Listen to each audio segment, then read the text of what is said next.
The Western Cape is experiencing a sharp increase in COVID-19 cases. Currently, on average, there is a 30% positivity rate in the province and new deaths set at an average of 64 per day. Our reporter Ayesha Ismail is tracking the numbers for us. She joins us now live. So, Ayesha, of course, what's the latest regarding the infections in the Western Cape? The Premier holding a digital briefing earlier. Shahan, at the Digicon earlier today, Premier Alan Winde painted a bleak picture for the Western Cape. We heard from him and from health authorities that Western Cape hospitals are bursting at its seams. Some of them are full to capacity. We also heard that private hospitals are diverting patients to state hospitals and vice versa.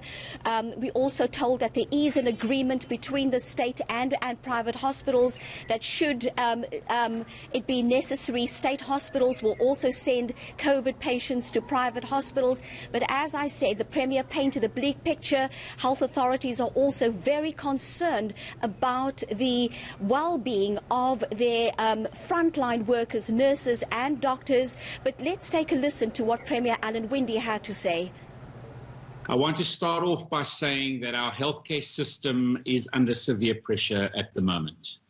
And with that, our healthcare workers, our frontline workers, they have been at it for the last 8 months. They've taken us through that first wave, and now we're in the second wave. And once again, those frontline health workers are in the thick of things right now. And what they need us to do is to do much better than we are doing right now. We have to play our part even stronger than we have ever before. I must say that in the last couple of days, even my own visits to Mitchell's Plain, to the field hospital there, or to Khayelitsha, to our hospital in Khayelitsha, talking to our emergency medical staff or the CEOs of our hospital facilities or the doctors themselves, to the frontline nurses. You can feel it. You can see it in their eyes. They are taking a lot of strain. If I think about the emails and letters that I'm getting from the front line, people, we need to make sure that we do better. We need to give them the reprieve that they need. And Ayesha, of course, despite all of the numbers, the pressure on the healthcare system, the Premier still wants the province open this festive season?